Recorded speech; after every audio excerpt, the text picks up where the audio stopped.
Hey guys, in this video, I'm going to show you how to fix portrait mode not working on iPhone camera. Alright, let's begin.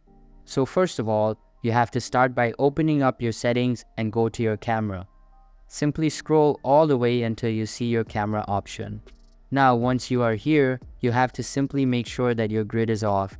And after that, you have to go for your portrait mode and go for this preserve settings, and here make sure to turn off your portrait zoom. So once you are done, you can simply close this window and open up your camera. Now, once you are here, you just have to switch to portrait mode. And here you have to start by clicking on this F button on the top right. And make sure to adjust this focal length of your camera in order to get a better detail. And if you are still facing the portrait mode glitching error, you just have to close this and open up your settings. Scroll to the general. Now once you are here, you just have to scroll all the way down to transfer or reset iPhone and simply tap on this reset button. After that, you have to go for this reset all settings, and once you have reset your iPhone, your issue will automatically be resolved. So that's all for this video. I hope you found this video useful.